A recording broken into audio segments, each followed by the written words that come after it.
أعوذ بالله من الشيطان الرجيم. بسم الله الرحمن الرحيم.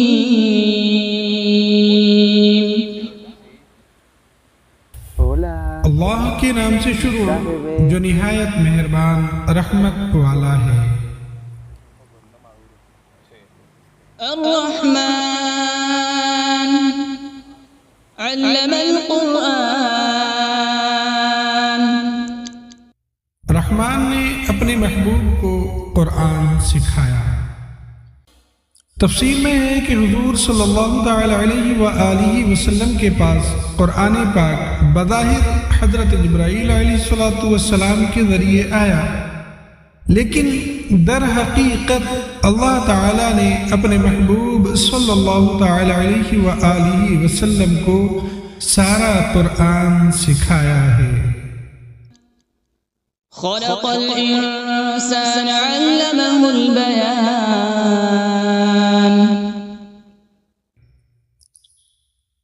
انسان کو پیدا کیا اور پھر اسے بیان سکھایا.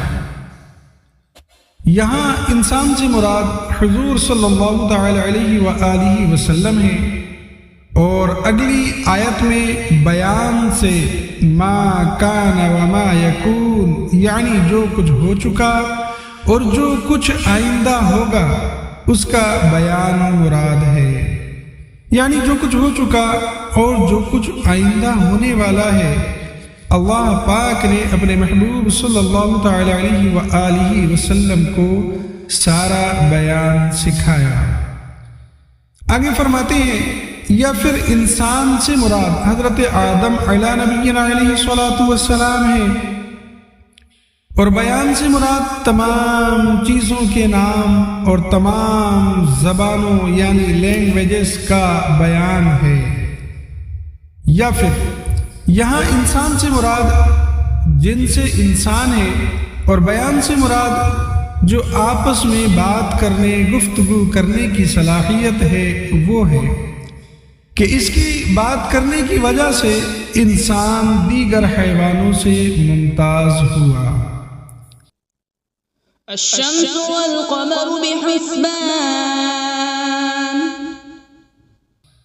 سورج اور چاند حساب سے ہے، یعنی سورج اور چاند یہ اپنے حساب میں چلتے ہیں. جو اللہ پاک نے ان کا نظام بنا دیا اسی نظام سے یہ چل رہے ہیں.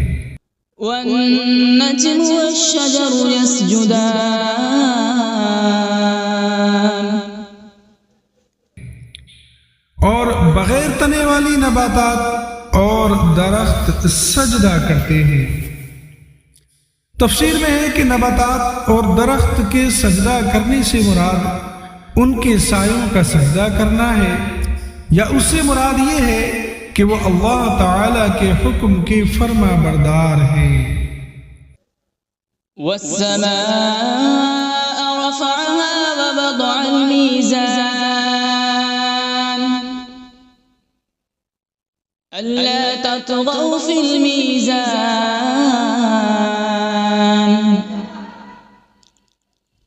وأقيموا الوزن بالقسط ولا تخسروا الميزان.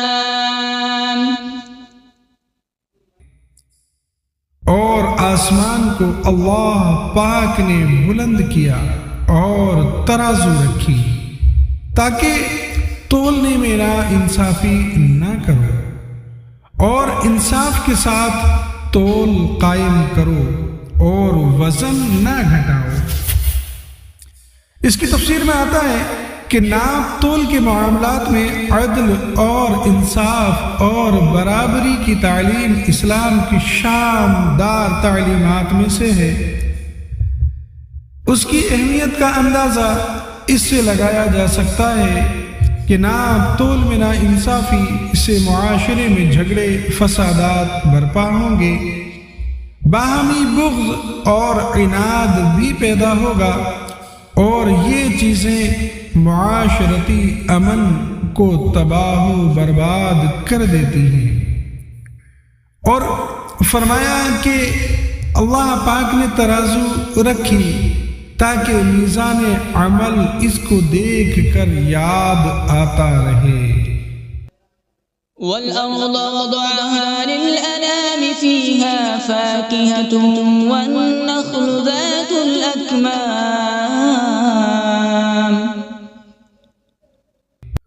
اور اس نے مخلوق کے لیے زمین رکھی، اس میں پھل، میوے اور غلاف والی کھجوریں ہیں۔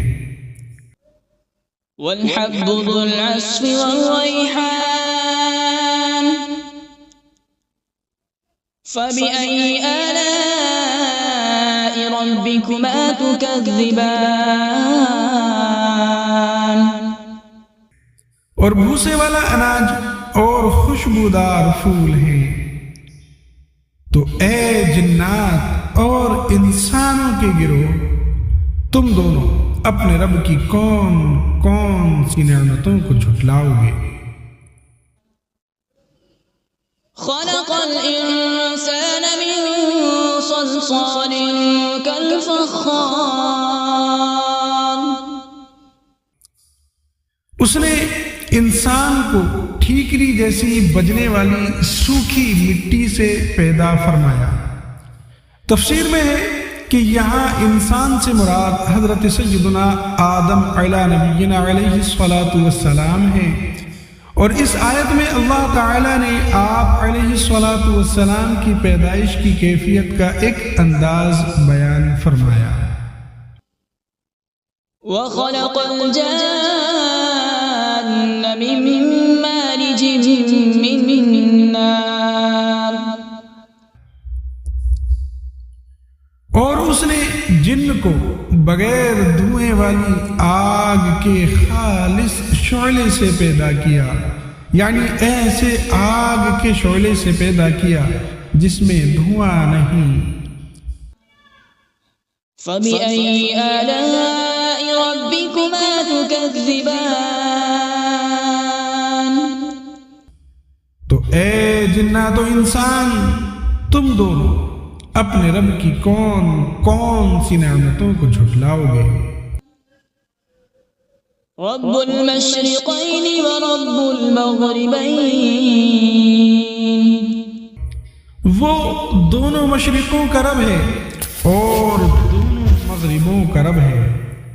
تفسیر میں آتا ہے کہ دونوں مشرق اور دونوں مغرب، یعنی دونوں پورب اور دونوں پچھم، اس سے مراد یہ ہے کہ گرمیوں میں الگ سمت سے سورج نکلتا اور الگ سمت میں سورج چھپتا ہے، اسی طرح سردیوں میں کچھ سمت الگ ہو جاتی ہے چھپنے کی اور اس کے نکلنے کی۔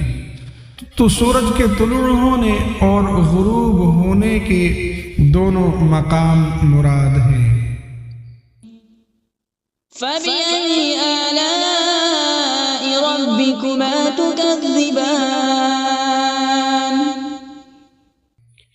تو تم دونوں اپنے رب کی کون کون سی نعمتوں کو جھٹلاؤ گے؟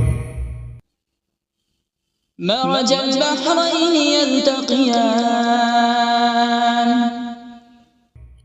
اس نے دو سمندر بہائے کہ دونوں ملے ہوئے لگتے ہیں۔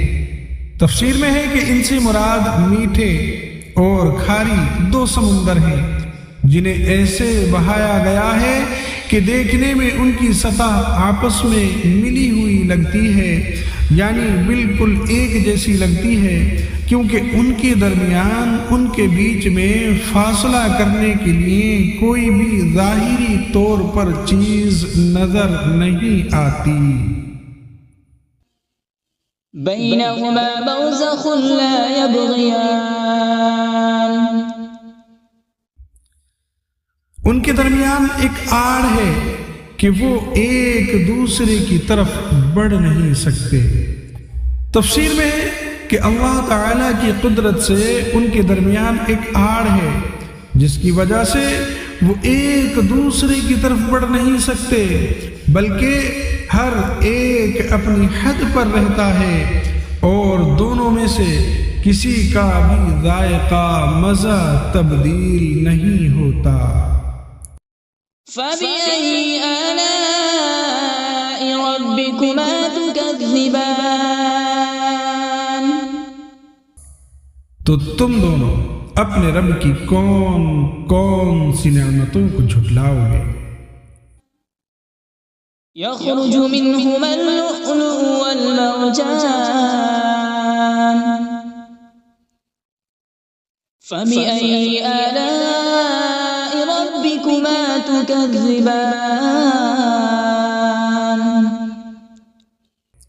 ان سمندروں سے موتی اور مرجان نکلتا ہے۔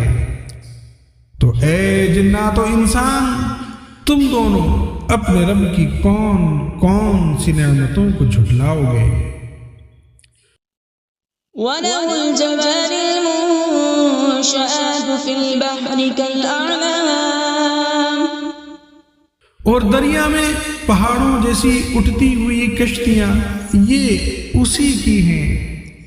تفسیر میں ہے کہ اس سے مراد یہ ہے کہ جن چیزوں سے وہ کشتیاں بنائی گئی وہ بھی اللہ تبارک و تعالی نے پیدا کی، اور ان چیزوں کو آپس میں جوڑنے، کشتی بنانے اور کاریگری کرنے کی عقل بھی اللہ تبارک و تعالی نے ہی پیدا کی، اور دریاؤں میں ان کشتیوں کا چلنا اور تیرنا یہ سب اللہ پاک کی قدرت سے ہے۔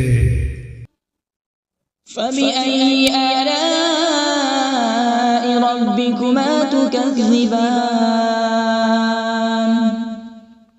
تو تم دونوں اپنے رب کی کون کون سی نعمتوں کو جھٹلاؤ گے؟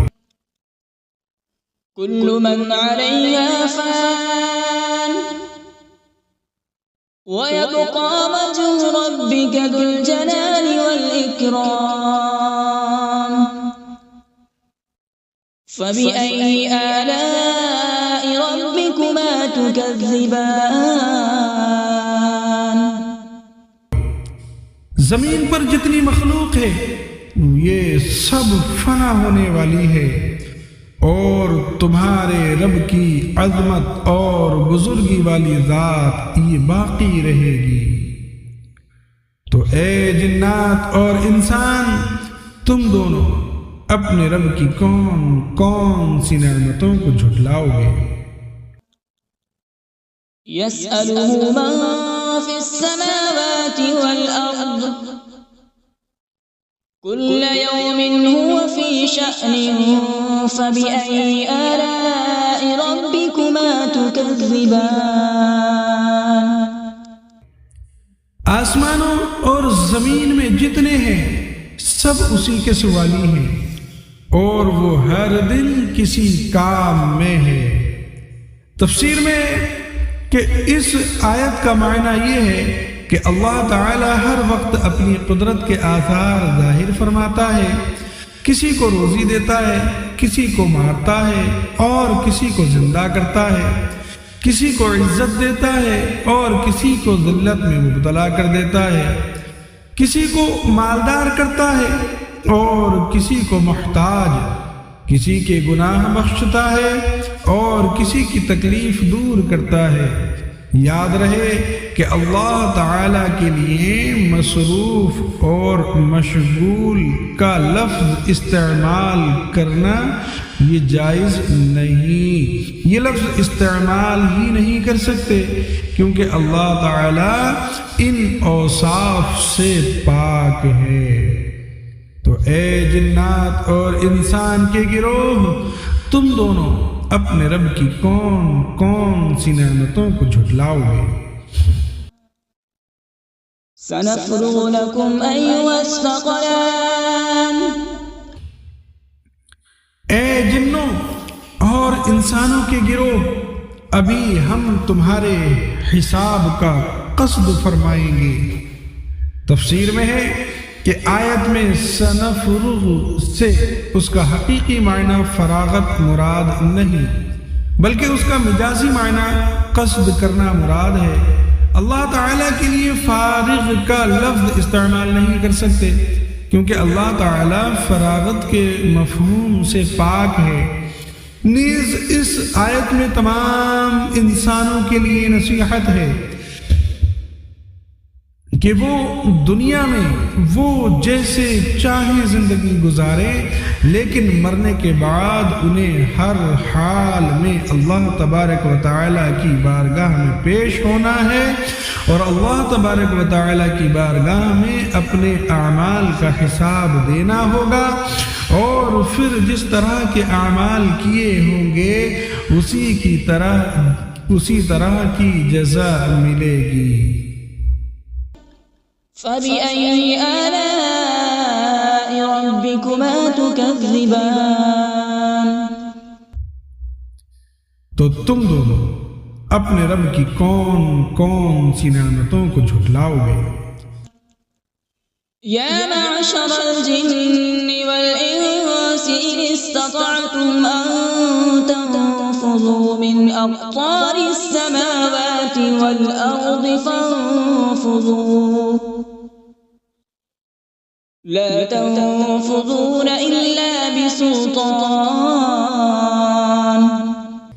اے جنوں اور انسانوں کی گروہ، اگر تم سے ہو سکے کہ آسمانوں اور زمین کے کناروں سے نکل جاؤ تو نکل جاؤ، لیکن تم جہاں نکل کر جاؤ گے وہاں اسی کی سلطنت ہے۔ فبأي آلاء ربكما تكذبان؟ تو اے جنات اور انسان کے گروہ، تم دونوں اپنے رب کی کون کون سی نعمتوں کو جھٹلاؤ گے؟ يرسل عليكما شواظ من نار ونحاس فلا تنتصران۔ فبأي آلاء ربكما تكذبان؟ تم پر آگ کا بغیر دھوئیں والا خالص شعلہ اور بغیر شعلے والا خالص دھواں بھیجا جائے گا، تو تم ایک دوسرے کی مدد نہ کر سکو گے۔ تو اے جنات اور انسان کے گروہ، تم دونوں اپنے رب کی کون کون سی نعمتوں کو جھٹلاؤ گے؟ فإذا انشقت السماء فكانت وردة كالدهان۔ فبأي آلاء ربكما تكذبان؟ پھر جب آسمان پھٹ جائے گا تو گلاب کے پھول جیسا سرخ ہو جائے گا جیسے سرخ چمڑا۔ تو اے جنات و انسان، تم دونوں اپنے رب کی کون کون سی نعمتوں کو جھٹلاؤ گے؟ فيومئذ لا يسأل عن ذنبه إنس ولا جان۔ تو اس دن کسی آدمی اور جن سے اس کے گناہ کے متعلق نہیں پوچھا جائے گا۔ اس کی تفسیر میں ہے کہ قیامت میں جنوں اور انسانوں سے سوال ہوں گے۔ اس آیت میں جو سوال کی نفی ہے اس کی علماء نے متعدد تعویلات بیان کی ہیں، جن سے ایک یہ ہے کہ جب لوگ قبروں سے اٹھائے جائیں گے اور آسمان پھٹے گا تو اس دن فرشتے مجرموں سے دریافت نہیں کریں گے، مجرموں سے ان کے اعمال کے بارے میں نہیں پوچھیں گے، بلکہ ان کی صورتیں دیکھ کر ہی پہچان لیں گے۔ ان سے سوال دوسرے وقت میں ہوگا جب کہ لوگ حساب کے مقام پر جمع ہو جائیں گے۔ فبأي آلاء ربكما تكذبان؟ تو اے جنات و انسان، تم دونوں اپنے رب کی کون کون سی نعمتوں کو جھٹلاؤ گے؟ يعرف المجرمون بسيماهم فيؤخذ بالنواصي والأقدام۔ فبأي آلاء ربكما تكذبان؟ مجرم اپنے چہروں سے پہچانے جائیں گے تو انہیں پیشانی اور پاؤں سے پکڑا جائے گا، تو تم دونوں اپنے رب کی کون کون سی نعمتوں کو جھٹلاؤ گے؟ هذه جهنم التي يكذب بها المجرمون يطوفون بينها وبين حميم آن فبأي آلاء ربكما تكذبان۔ یہ وہ جہنم ہے جسے مجرم جھٹلاتے تھے، جہنمی جہنم اور انتہائی کھولتے ہوئے پانی میں چکر لگائیں گے، تو تم دونوں اپنے رب کی کون کون سی نعمتوں کو جھٹلاؤ گے؟ وَلِمَنْ خَافَ مَقَامَ رَبِّهِ جَنَّتَانِ، اور جو اپنے رب کے حضور کھڑے ہونے سے ڈرے اس کے لیے 2 جنتیں ہیں۔ تفسیر میں آتا ہے کہ اس آیت کا معنی یہ ہے کہ جسے دنیا میں قیامت کے دن اپنے اللہ پاک کے حضور حساب کی جگہ میں حساب کے لیے کھڑے ہونے کا ڈر ہو اور گناہ چھوڑ دے اور فرائض کی بجا آوری کرے، تو اس کے لیے آخرت میں اللہ پاک 2 جنتیں عطا فرمائے گا۔ فَبِأَيِّ آلَاءِ رَبِّكُمَا تُكَذِّبَانِ۔ تو اے جنات اور انسان کے گروہ، تم دونوں اپنے رب کی کون کون سی نعمتوں کو جھٹلاؤ گے؟ ذَوَاتَا أَفْنَانٍ فَبِأَيِّ آلَاءِ رَبِّكُمَا تُكَذِّبَانِ۔ کہ وہ شاخوں والی ہیں، تو تم دونوں اپنے رب کی کون کون سی نعمتوں کو جھٹلاؤ گے؟ فِيهِمَا عَيْنَانِ تَجْرِيَانِ فَبِأَيِّ آلَاءِ رَبِّكُمَا تُكَذِّبَانِ۔ ان میں 2 چشمے بہہ رہے ہیں، تو تم دونوں اپنے رب کی کون کون سی نعمتوں کو جھٹلاؤ گے؟ فِيهِمَا مِن كُلِّ فَاكِهَةٍ زَوْجَانِ۔ ان دونوں جنتوں میں ہر پھل کی 2 قسمیں ہیں۔ تفسیر میں ہے کہ 2 قسموں سے مراد یہ ہے کہ بعض وہ پھل ہیں جو دنیا میں دیکھے گئے اور بعض وہ عجیب و غریب پھل ہیں جو اس سے پہلے نہ کبھی کسی نے دیکھے، یا اس سے مراد یہ ہے کہ بعض پھل خشک ہیں اور بعض پھل تر ہیں، یا پھر فرمایا کہ اس سے مراد یہ ہے کہ بعض پھل خالص میٹھے اور بعض ترشی کی طرف مائل ہیں۔ فَبِأَيِّ آلَاءِ رَبِّكُمَا تُكَذِّبَانِ۔ تو تم دونوں اپنے رب کی کون کون سی نعمتوں کو جھٹلاؤ گے؟ متكئين على فرش بطائنها من استبرق وجنى الجنتين دان فبأي آلاء ربكما تكذبان۔ جنتی ایسے بچھونوں پر تکیہ لگائے ہوئے ہوں گے جن کے اندرونی حصے موٹے ریشم کے ہیں، اور دونوں جنتوں کے پھل جھکے ہوئے ہوں گے۔ تفسیر میں ہے کہ یعنی ان دونوں جنتوں کا پھل اتنا قریب ہوگا کہ کھڑا بیٹھا اور لیٹا ہر شخص اسے چن لے گا، جبکہ دنیا کے پھلوں میں یہ خاصیت نہیں ہوتی۔ تو تم دونوں اپنے رب کی کون کون سی نعمتوں کو جھٹلاؤ گے؟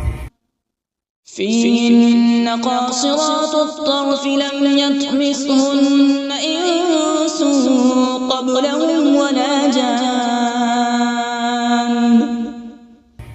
ان جنتوں میں وہ عورتیں ہیں کہ شوہر کے سوا کسی کو آنکھ اٹھا کر نہیں دیکھتی، جنہیں ان کے شوہروں سے پہلے نہ کسی آدمی نے چھوا اور نہ کسی جن نے. اس کی تفسیر میں ہے کہ تقوی اور شرم و حیا عورت کا بہت بڑا کمال اور جنتی عورتوں کا عظیم وصف ہے. آگے فرمایا ان بیویوں سے مراد حور عین ہیں، کیونکہ وہ جنت میں پیدا کی گئی ہیں، اس لیے انہیں کسی نے نہیں چھوا ہوگا اور ان کے شوہر ہی انہیں چھوئیں گے. یہ بھی قول ہے کہ ان سے مراد دنیا کی عورتیں ہیں، انہیں دوبارہ کنواریاں پیدا کیا جائے گا اور پیدائش کے بعد انہیں کسی نے نہ چھوا ہوگا. فَبِأَيِّ آلَاءِ رَبِّكُمَا تُكَذِّبَانِ. تو اے جنات و انسان، تم دونوں اپنے رب کی کون کون سی نعمتوں کو جھٹلاؤ گے. كأنهن الياقوت والمرجان. فبأي آلاء ربكما تكذبان. گویا وہ لعل اور مرجان موتی ہیں. تو اے جنات و انسانوں کے گروہ، تم دونوں اپنے رب کی کون کون سی نعمتوں کو جھٹلاؤ گے. هل جزاء الإحسان إلا الإحسان. فبأي آلاء ربكما تكذبان. نیکی کا بدلہ نیکی ہے. تو اے جنات و انسان، تم دونوں اپنے رب کی کون کون سی نعمتوں کو جھٹلاؤ گے. ومن دونهما جنتان. اور ان کے علاوہ دو جنتیں اور ہیں. تفسیر میں ہے یعنی جن دو جنتوں کا ذکر اوپر گزرا ان کے علاوہ دو جنتیں اور بھی ہیں، مگر یہ دونوں ان پہلی جنتوں سے مرتبے اور مقام اور فضیلت میں کم ہیں. فبأي آلاء ربكما تكذبان. تو اے جنات و انسان، تم دونوں اپنے رب کی کون کون سی نعمتوں کو جھٹلاؤ گے. مدهامتان. وہ دونوں جنتیں نہایت سبز درختوں کی وجہ سے سیاہی کی جھلک دے رہی ہیں. یہ تفسیر میں ہے کہ سبز رنگ انتہائی خوشنما رنگ اور آنکھوں کے لیے بہت مفید ہے. حدیث پاک میں ہے کہ سبز رنگ کی طرف دیکھنے سے بصارت میں اضافہ ہوتا ہے. فبأي آلاء ربكما تكذبان. تو تم دونوں اپنے رب کی کون کون سی نعمتوں کو جھٹلاؤ گے. فيهما عينان نضاختان. فبأي آلاء ربكما تكذبان. ان میں دو چھلکتے ہوئے چشمے ہیں. تو تم دونوں اپنے رب کی کون کون سی نعمتوں کو جھٹلاؤ گے. فيهما فاكهة ونخل ورمان. فبأي آلاء ربكما تكذبان. ان جنتوں میں میوے اور کھجوریں اور انار ہیں. تو اے جنات و انسان کے گروہ، تم دونوں اپنے رب کی کون کون سی نعمتوں کو جھٹلاؤ گے. فيهن خيرات حسان. ان میں اچھے اخلاق والی حسین شکل والی عورتیں ہیں۔ تفسیر میں ہے کہ جنت میں اچھی عادت اور اخلاق والی اور حسین و جمیل عورتیں ہیں۔ یہاں اخلاقی اچھائی کو اللہ تعالیٰ نے پہلے ذکر کیا۔ اس سے معلوم ہوا کہ اچھی عادت اچھی صورت سے افضل ہے، لہذا نکاح کے لیے کسی عورت کا رشتہ دیکھتے وقت اس کے حسن و جمال کے مقابلے میں اس کی اچھی سیرت، اس کے اچھے کردار، اس کی دینداری اور اس کی اچھی عادات کو ترجیح دینا چاہیے۔ فَبِأَيِّ آلَاءِ رَبِّكُمَا تُكَذِّبَانِ، تو تم دونوں اپنے رب کی کون کون سی نعمتوں کو جھٹلاؤ گے؟ حور مقصورات فی الخیام، فَبِأَيِّ آلَاءِ رَبِّكُمَا تُكَذِّبَانِ، خیموں میں پردہ نشین حوریں ہیں، تو تم دونوں اپنے رب کی کون کون سی نعمتوں کو جھٹلاؤ گے؟ لم يطمثهن انس قبلهم ولا جان، ان کے شوہروں سے پہلے انہیں نہ کسی آدمی نے چھوا اور نہ کسی جن نے۔ تفسیر میں ہے یعنی جیسے ان سابقہ دو جنتوں کی حوریں اپنے جنتی شوہروں کے علاوہ جن اور انسانوں کے چھونے سے محفوظ تھیں، ایسے ہی اب مذکورہ دونوں جنتوں کی بھی حوریں انسان اور جنات کے چھونے سے محفوظ ہیں۔ فَبِأَيِّ آلَاءِ رَبِّكُمَا تُكَذِّبَانِ، تو تم دونوں اپنے رب کی کون کون سی نعمتوں کو جھٹلاؤ گے؟ متكئين على رفرف خضر وعبقري حسان، جنتی سبز قالینوں اور انتہائی خوبصورت بچھونوں پر تکیہ لگائے ہوئے ہوں گے۔